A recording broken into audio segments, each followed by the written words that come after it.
So what'll really mess with me and determine whether or not I can get a solid pump, have a good lift, don't feel like trash, is, well, obviously sleep. I guess that goes for both. He's got a point, you know.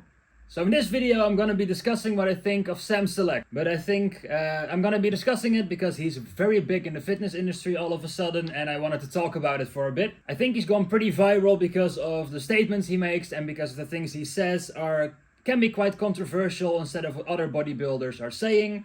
But I do think he has a certain point behind them, and I'm gonna explain in this video what I mean by this. So one of the things he says, which is gonna be controversial for a lot of people, is basically his training doesn't have any structure. Basically how they say it, it's just basically training to failure, completely destroying your muscles and seeing the results.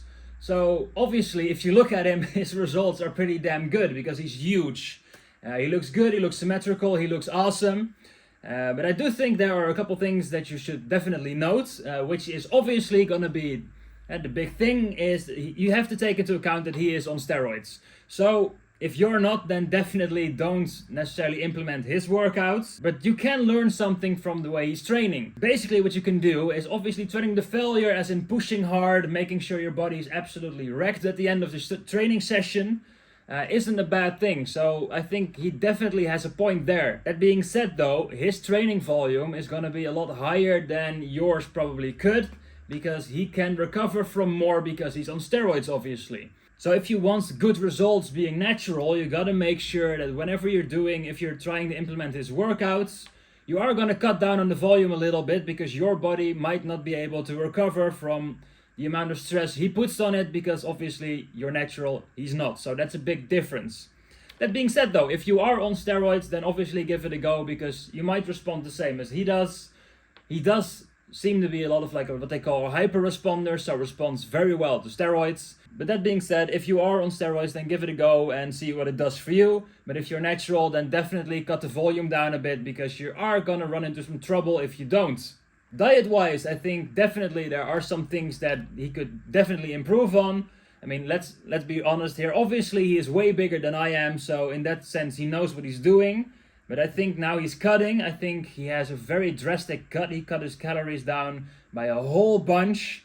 And I think the deficit now is way too big. And I think he's gonna lose a lot of muscle mass in the process, which would be a shame. I mean, he does get his protein in, so that's definitely good. But that being said, I think you also need basically more to fuel your body because he's huge. He's absolutely massive. So his body is gonna need, I think, more calories to basically still stay relatively big. Obviously, with this diet, he's not gonna become small. He's not gonna become skinny.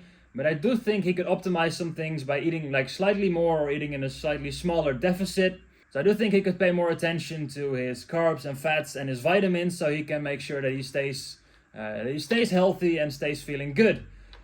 So overall, from what I've seen from him, basically to give you guys a conclusion of this video, overall what I've seen of him, he seems like a really stand-up guy. He seems like a cool guy.